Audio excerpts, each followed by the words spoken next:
This conference will now be recorded.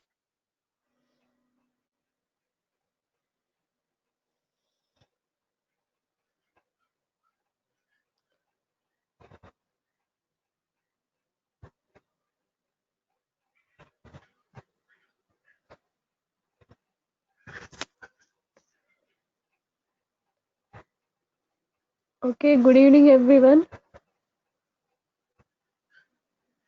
So in the last lecture, we studied about circular motion and this is part 2 of circular motion. So in this part, we'll study the types of circular motion. Okay. Okay. So how many types of circular motion do you have? So you have two types of circular motion. First one is uniform circular motion and non-uniform circular motion. So next slide. Okay. So these are the two types of circular motion you have. So what is uniform circular motion? We discussed this regarding uniform circular motion in last lecture also. Okay, the motion which is followed by a circular path. Okay, circular path, that is known as uniform circular motion.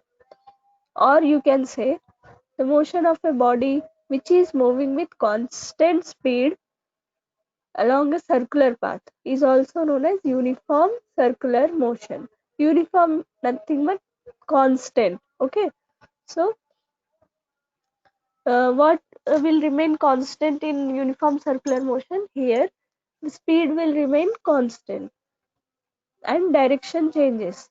So we can say that velocity also changes. So in the last lecture we discussed about the acceleration. Okay, so since the velocity is changing, we have some acceleration and we name that acceleration as centripetal acceleration. So in the last lecture we uh, studied regarding all these terms. Now we'll study types. Okay, so this is uniform circular motion.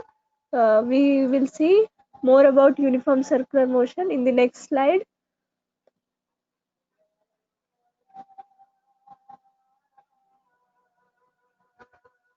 Okay, so this is the diagram representing the uniform circular motion. Okay, so if you observe in this diagram, what happens here? Acceleration is having the constant magnitude. Okay, that is nothing but length. Okay, but varying in direction. Okay, which is changing direction. There is a change in direction but constant length. Okay, so if you observe in this diagram, you have a represented by, that is a is representing the acceleration and v is nothing but speed or velocity, you can say. So velocity and acceleration are always perpendicular to each other. See, so the direction of velocity is all see the velocity is hence velocity is a vector quantity. So the direction of velocity is in upward and the acceleration direction is towards the center. Here if you observe in the diagram, see, you can see, so the direction of velocity is upward, is in upward direction and the direction of acceleration is towards center. So velocity is perpendicular to the acceleration, or otherwise we can say that velocity is drawn normal to the acceleration. Okay, so we are observing from this diagram. So here acceleration, here magnitude is not changing but there is a change in what direction. Okay, hence the velocity changing, therefore we have some acceleration here and we call that acceleration as centripetal acceleration. So next, okay, go through this. if a particle is moving in a circle, it must have some acceleration acting towards the center, which is making it move around the center. So as the particle is moving in a circle, okay, in a circle means it is moving on the circular path, or you can say circumference of the circle. So it must have, as there is a motion, we know that it possesses velocity. Then if there is velocity, we have acceleration there. So there is some acceleration which is acting towards the center. Okay, in the diagram, if you see, the acceleration direction is towards the center. That's what we are calling that acceleration as centripetal. Okay, centripetal is what? It means the force which is acting towards the center. Okay, so that is nothing but centripetal acceleration. So that's what here you see in the first point. So it must have some acceleration acting towards the center, which is making it move around the center. Okay, so what is the reason to move the for the movement of the particle on the circle? Okay, so this is the reason, means it is having some acceleration which is directed towards the center. Okay, so that is the reason a particle can move around the circle. Okay, now since the acceleration is perpendicular to the velocity, okay, as we saw in the diagram, see, as the velocity is perpendicular to the what? Acceleration, then acceleration is also normal to the velocity, right? It is forming a 90-degree angle. Okay, 90-degree angle means what? We can say it is perpendicular. So at every perpendicular to the velocity of a particle at every instant. Okay, at any time. Okay, at every second you can take. Okay, so for example, you see in the diagram, first velocity, second velocity, likewise we are representing with the same v. Why? Because we have constant speed there. Okay, so there is no change in speed, so we are representing with v, just v. Okay, all are uniform. That's what we are calling it as uniform, constant velocity we have here. Okay, so it is only changing the direction of velocity and not magnitude, and that's why the motion is uniform circular motion. Okay, hope you understood this point. Okay, so observing, or after reading these above 2 points, what we can say, we call this acceleration as centripetal acceleration, or also known as radial acceleration. Okay, and the force which is acting towards the center is called centripetal force. Okay, next. Okay, so in the case of uniform circular motion, how you can calculate the acceleration? Acceleration A, that is subscript r. Okay, r means what? It represents the radial acceleration. Okay, equals to v square by r.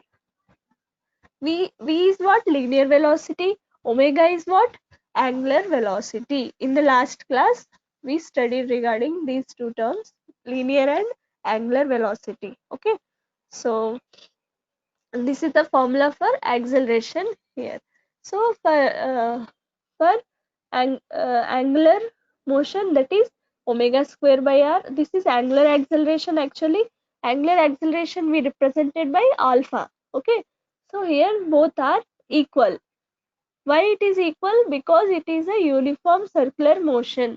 Then we call that acceleration as radial acceleration, and the formula is given by v square by r, that equals to omega square by r. Okay, now if the mass, so based on this acceleration formula, you can calculate some problems. Okay, if the mass of the particle is m, we can say from the second law of motion that, so we have how many laws of motion? Only 3.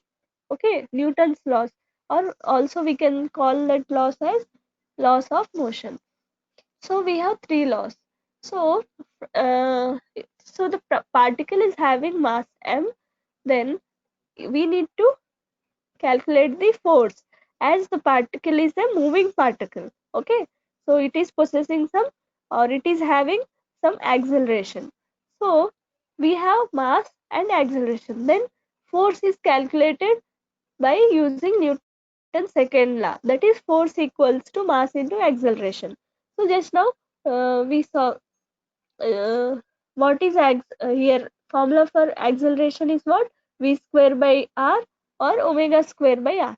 So we can write in the place of acceleration, you can write here force is mass into v square by, here acceleration we are simply substituting the value of acceleration. Okay, v square by r, that equals to m omega square by r. Okay, so this is not a special force.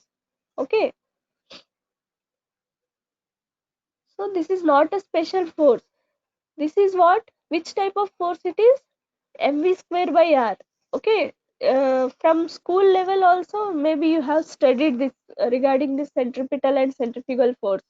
So you have their formula mv square by r. So this which type of force?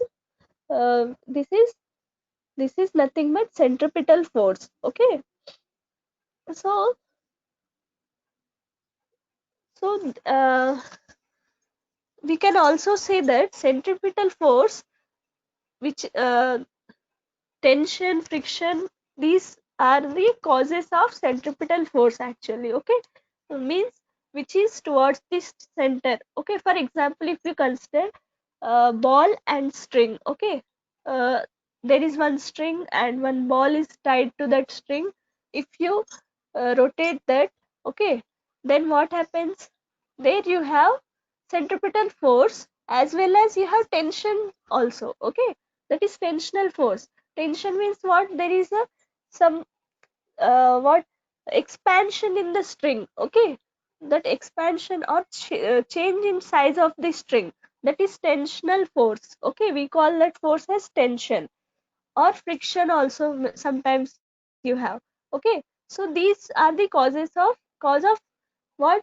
It originates the centripetal force. Okay, now see, for example, when the vehicles turn on the roads, it is the frictional force between tires and ground, as you all know. Okay, previous lecture we studied regarding this, and which provides the required centripetal force for turning.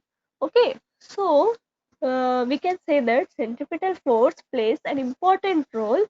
Okay, where in uh, in the turnings. Okay, when we are turning our vehicle, there centripetal force has the major role. Okay, in turning of vehicles.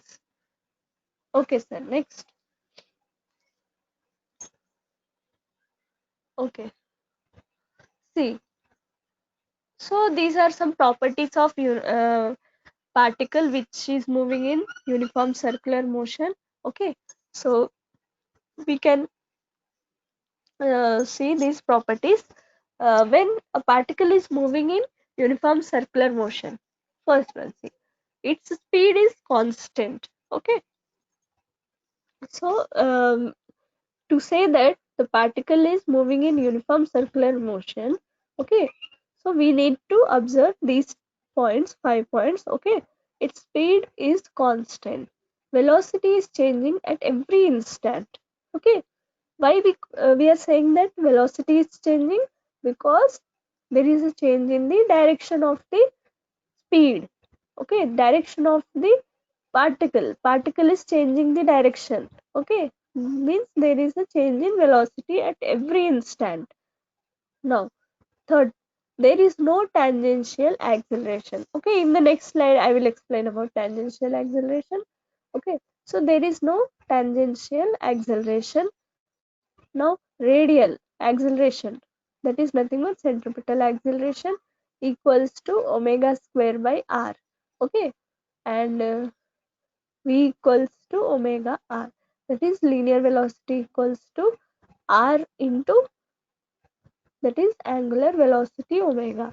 Okay, if a particle which is moving in if a moving particle satisfying these conditions, okay, or having these properties, then we can say that particle is moving in uniform circular motion. Okay, next, see some examples. The motion of electrons around its nucleus. Okay, you all know that electrons revolve around the nucleus. In the nucleus you have protons and neutrons. Okay, so electrons moves around the nucleus as nucleus is a positively charged particle. Okay, so this is one example. So that motion is what, that is in circular path. Okay, the electrons moves in a circular path or orbit, we can say. So that is what, that motion is which type of motion, that is uniform circular motion. The motion of blades of the windmills. Okay, so you may observe windmills. Okay, so that motion is also, that is uniform circular motion. Now the tip of seconds hand of a watch with circular dial shows uniform circular motion. Okay, so these are the some examples. You can give many more examples to it. Okay, now see this question. What is the tendency to overturn by a cyclist if he turns around a curve at 15 miles per hour and if he doubles the speed? Okay, so this is, here we need to calculate what, tendency, that is force. Okay, so we have a formula here. So just now I told that centripetal force play major role in turning of vehicles or anything, bicycle. Okay, so here what you have, overturned by a cyclist if he turns around a curve. So he is making a curve. Okay, so there from formula F equals to mv square by r. This is what, this which type of force is this? This is centripetal force. Okay, means from the formula we can say force is directly proportional to the square of the speed. Okay, so square of the speed means what, if he doubles the speed, so square of the speed means you can say if he doubles the speed, here we representing the speed. Doubles the speed means suppose you can take speed as double means 2. Okay, so 2 square is what, 2 square is nothing but 4, means we can say what, then force will become 4 times. Okay, or force will become 4 times, then what happens, then tendency to overturn is quadrupled. Okay, so that is one example question for this. Hope you understood. Okay sir, next.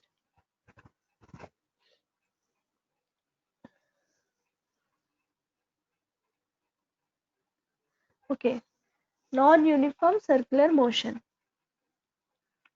So what happens in non-uniform circular motion? It is, in this also the motion is along a circle, but here what is the difference? See, the difference is that the object speed is not constant here. So in uniform circular motion, that's why the name is uniform there, constant. Here speed is not constant. So this circular motion is what, non-uniform circular motion. So in particular, the following will be true. See, the object's velocity vector is always tangent to the circle. Okay, what is tangent to the circle means? Which is, if we draw a line which is touching the circle, on the circumference of the circle, we draw a line which is touching the circle at single point. Okay, that is what, tangent to the circle. Okay, so object's velocity, the tangent is taken as the object's velocity. In the uniform circular motion also, see, their velocity direction is upwards or some other, their direction is changing. Okay, So from where we are taking that velocity? It is taken from a single point on the circle, which is touching the circle at a single point, at one point. So that point that velocity is known as tangent to the circle. Okay, so that is the meaning of this point. See, the object's velocity vector is always tangent to the circle. So in uniform circular motion as well as non-uniform circular motion, you have that velocity uh, which is uh, velocity which is gained by the moving particle is what? It is always tangent to the circle. And next, the speed and angular speed of the object are not constant. In okay, so non-uniform means it is not constant. So what they are saying, the speed and angular speed of the object are not constant. Okay, so speed is not constant in non-uniform circular motion, we can say. Okay, okay, next.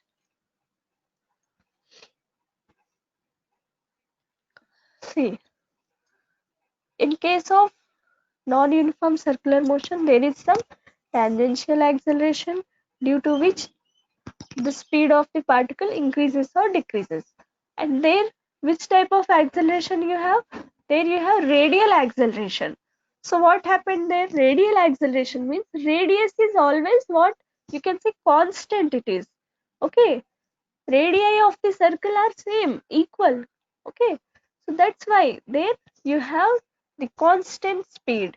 Okay. Now here what happens? There is some tangential acceleration. That's why what happens here? Due to which speed of the particle sometimes it increases and sometimes it decreases. Okay. So the resultant acceleration. What is the resultant acceleration you may get? It is the vector sum of radial acceleration as well as the tangential acceleration, vector sum. Okay, so here see AT represents the in the next diagram, like circle, near the circle you have one diagram, see three arrows, there you have one acceleration, and these are the, we can say this is direction of acceleration which is towards the center, and these two are AT, AR. AT means tangential acceleration and AR means radial acceleration. So we can say these two accelerations are what? Component of the acceleration. Which type of acceleration? Centripetal acceleration. Okay, so these two are the components of the centripetal acceleration. So the resultant will be taken as the vector sum. Okay, so vectors, scalars, we learnt about these two. So then I have explained you addition of two vectors. Okay, so likewise, so the vector sum of radial acceleration and tangential acceleration is what? Nothing but resultant acceleration, that is A. Okay, okay, next.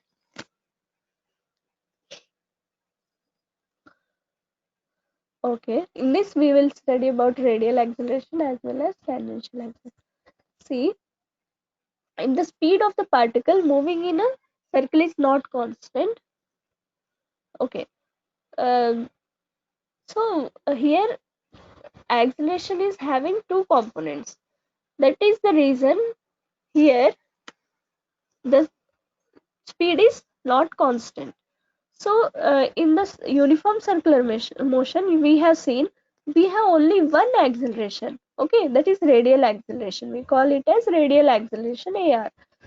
But in non-uniform circular motion you have two components of acceleration. So that is the reason there is no constant speed. Okay, so see what is actually radial acceleration mean.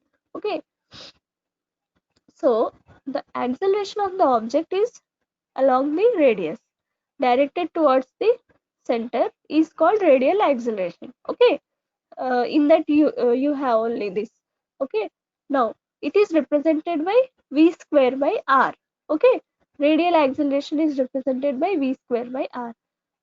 Now the tangential acceleration, So this is radial acceleration, okay, which is along the radius. In the diagram you can observe, okay, which is directed towards the center. The direction is towards the center. That is radial acceleration. It is represented by v square by r. The tangential acceleration. What is tangential acceleration then? It is a measure of the rate of change in the magnitude of the velocity vector. Okay, change, it is nothing but rate of change of magnitude of the velocity vector. So speed is a what? Speed is what? Scalar, and velocity is vector. Why speed is scalar? There we have length, and here in velocity you have the displacement, means direction you are observing in velocity, but in speed you are not observing the direction. So it is so that's what this is. Tangential acceleration is nothing but change in the magnitude of velocity vector. So now that is, we can say, speed and the normal acceleration are a measure of the rate of change of the direction of the velocity vector. So here, what is tangential acceleration? Definition is explained there. Now below what they are saying, comparing, okay, there is a comparison between the normal acceleration and tangential acceleration. So the rate of change of the direction of the velocity vector is nothing but normal acceleration, but the rate of change of the magnitude of the velocity vector is what? That is tangential acceleration. Okay, okay sir, next.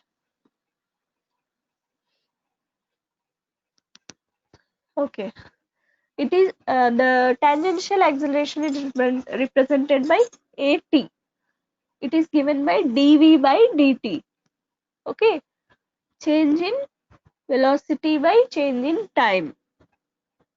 So now resultant. Okay, we have formula ar, that is radial acceleration, and tangential acceleration. So now we can write the resultant acceleration.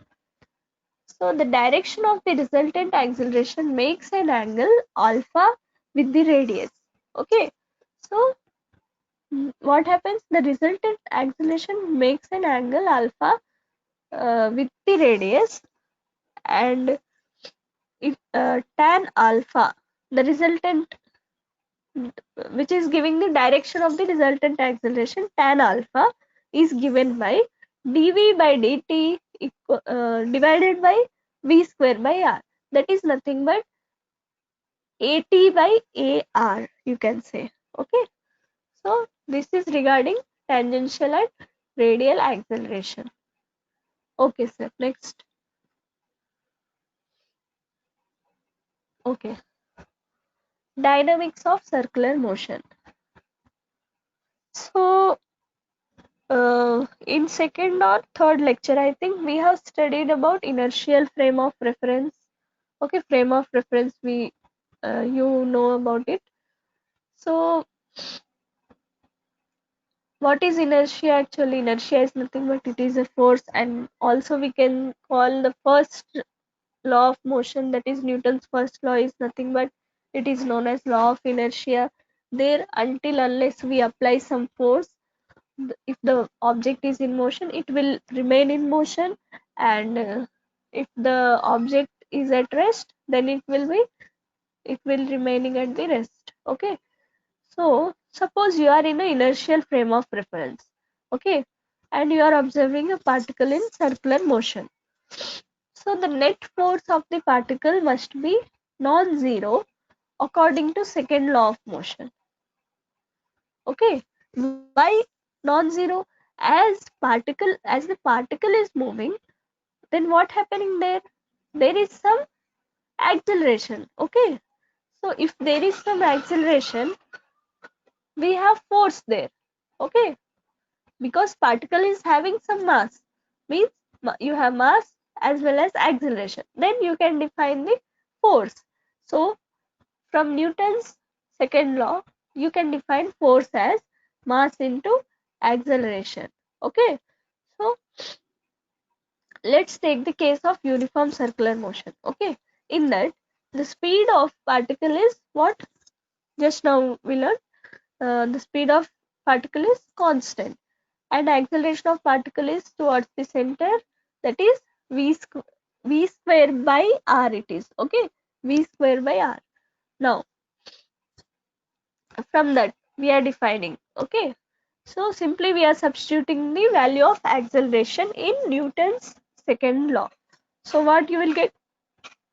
Force equals to mass into acceleration, that is force equals to mass into, instead of acceleration substitute v square by r. Okay, according to that uniform circular motion. Okay, so that is force which is calculated in which type of force it is? It is nothing but the force is known as centripetal force, which is directed towards the center. Next,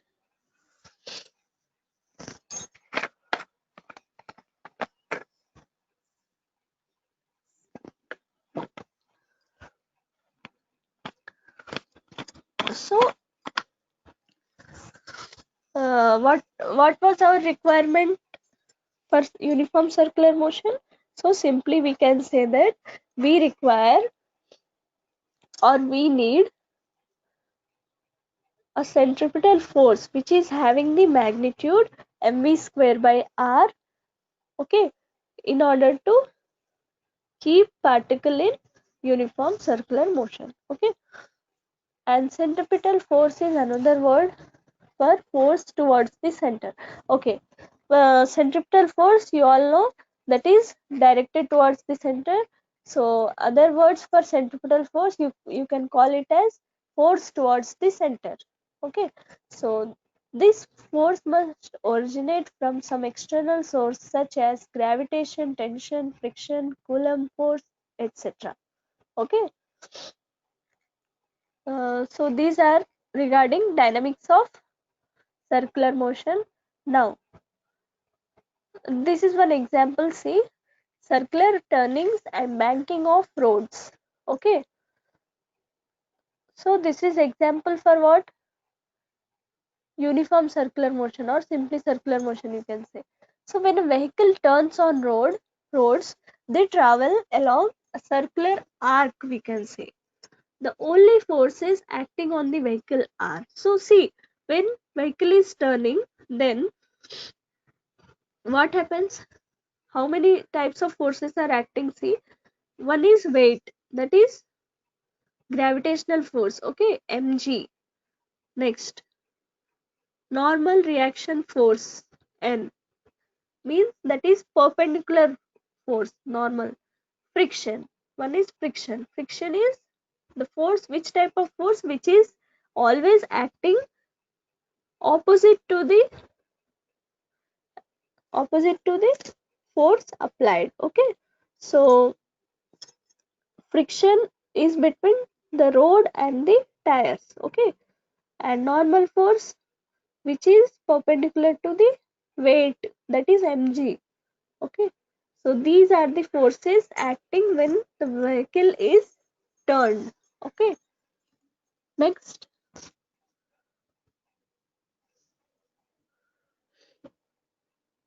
see,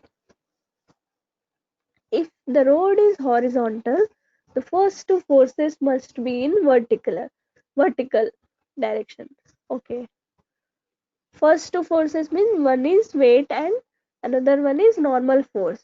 These two forces must be in vertical direction, they are saying, if the road is horizontal. Okay, therefore the only force that can provide the radial acceleration for turning is what? Frictional force. Okay, so out of those three forces, there is a one force, that is radial acceleration, which is frictional force. Okay, that is only required to turn the vehicle. Okay, which is providing the radial acceleration. In this case, the force of friction acts as the centripetal force. Okay, So as we saw that centripetal force is originated from the tension, friction, okay, all this from gravitational force. So here what happens? Here force of friction itself acting as which type of force? That is centripetal force. Okay, that is at the center, right? Okay, so that is acting as the centripetal force in the turning of the vehicle. Okay, so what is Fs? Fs is nothing but static friction. Okay, static friction. We studied about static friction where the particle is at rest. Okay, then also you have friction there. So that is what static friction, or friction is nothing but force. Okay, so equals to mv square by r. Why mv square by r? Mv square by r is the magnitude of the centripetal force. But why we are taking here mv square by r as static frictional force? Why? Because here the frictional force itself acting as the centripetal force. Then the magnitudes of the both the forces are equal. Okay, that's why we are calling it as frictional force. So also we have limit, okay, to the maximum value of friction. Okay, limiting friction we have studied, right? So hope you all are revising those or note taking notes with whatever I'm teaching you, so you will remember once you go through all the ppts. Okay, hope you have 6 or 7 ppts up to now. Okay, so uh, in previous or before that lecture, okay, I have explained you about limiting friction. So from that you can say that for a safe turn, okay, if you turn like uh, you can't bend totally, right? So if you bend it totally, then what happens? You may fall. So you have a limit, okay, up to that limit you can turn. So that is what, at that limit you are calling that limit as limiting friction. Okay, for a safe turn you can take it mvr square by r mu s into n. Mu s into n is nothing but it is the formula for static friction. Okay, and mu s is what? Coefficient of the static friction. Okay, this is regarding turning of vehicle in a curved path, okay, or circular path we can say. Next, see, in this way you are turning. See where we have forces acting. So here n is what? Normal force. And see, if you observe n sin theta, n cos theta, what are these two? These two are the components of the normal force. Okay, so here on x-axis we are taking sin theta, and on y-axis we are taking n cos theta. These are the components of the normal force. And see here, road surface is making an angle theta with horizontal surface during the turning, circular turning. Okay, this is the way vehicles are turned. So this is example for circular motion or turning of vehicles and banking roads. Okay, okay, next. So up to this you have regarding circular motion and centripetal force. You studied up to now, you studied regarding centripetal force because we are in circular motion. Now you should also know about centrifugal force. So what actually centrifugal force means? It is just opposite to centripetal. Okay, in the last lecture also I just briefly given you one definition like what is centrifugal force. So as the centripetal force is directed towards the center of the circle, the centrifugal force are like opposite to that, that is it is away from the center of the circle. Okay, the force which is directed away from the center of the circle is what? Centrifugal force. So units are Newton, as it is a force. You can take unit as Newton. And what does it do? The use of centrifugal force is it drives the object away from the center. Okay, and it is also a fictitious force. Okay. Okay, next.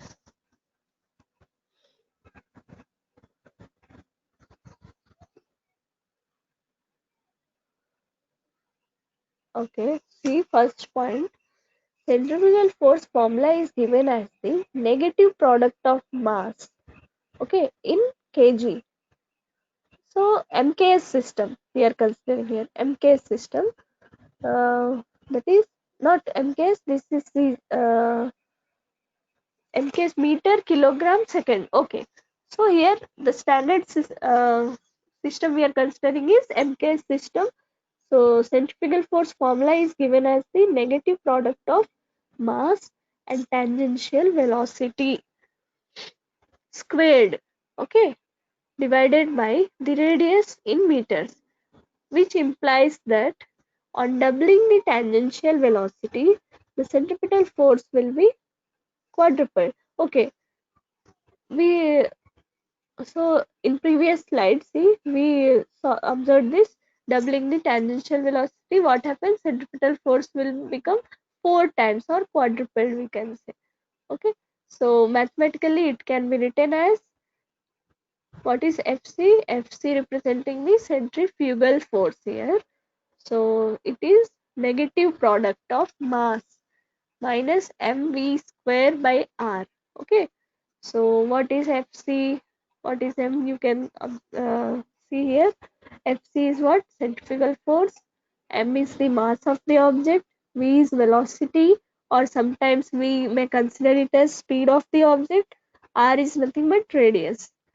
Okay, this is the formula for centrifugal force. Next. So mathematical representation you have here. Note down. Next slide. Some examples you have. So centrifugal force acts on every object moving in a circular path when viewed from a rotating frame of reference. Okay, so how, see some examples you have. Weight of an object at the poles on the equator. Okay, weight of the object at the poles. Poles means you have north and south poles at the equator. On the equator, so there the weight can be taken with, that is one example for centrifugal force. A bike making a turn. Okay, a bike which is making a some left or right turn. Okay, so that is also example of centrifugal force. Vehicle driving around a curve. Vehicle driving around a curve means, which is nothing but it is away from the center, right? It is driving around the curve, not around the center. So that is away from the center. That an equatorial railway. Okay, so these are the some examples for centrifugal force. You may check once all this if you want in deep. Okay. Okay, sir.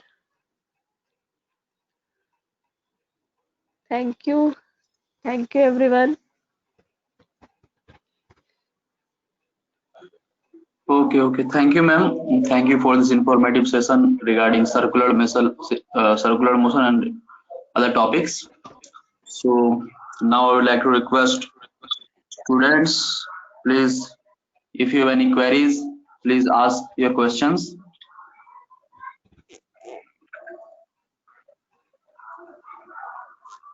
I request our regular attendees, please come and ask. your questions regarding this session.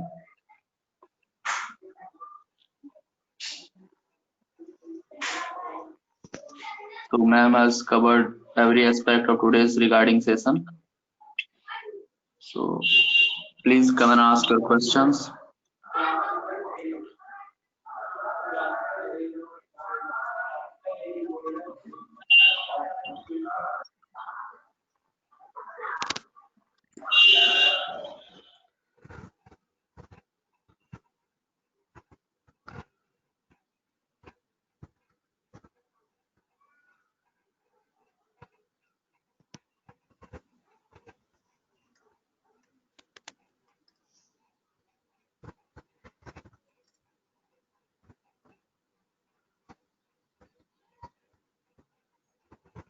So, if you have understood today's session, just comment yes in the comment section.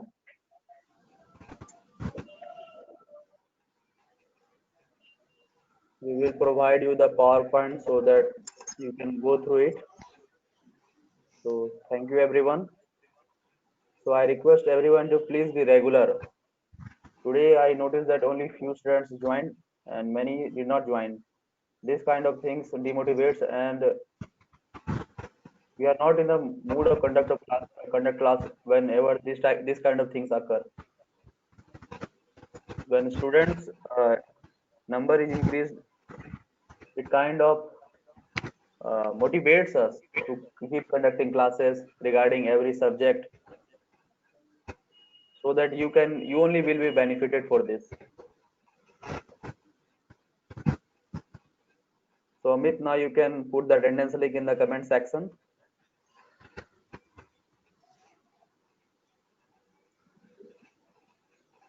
Once again, thank you Diksha ma'am.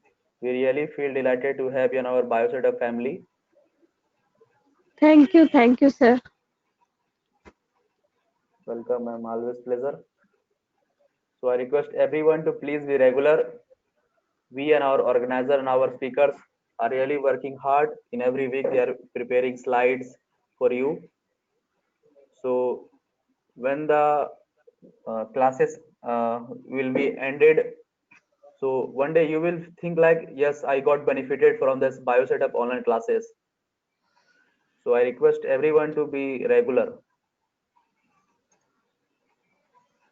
Only few students are being regular, like Jansi, Srivali, Kavita, Risita. So they are our regular attendees. So you need to be regular. We will provide you the PowerPoints, those who fill the attendance form. So those who fill the attendance form, they can leave the meeting, and those who did not fill, still fill the attendance form.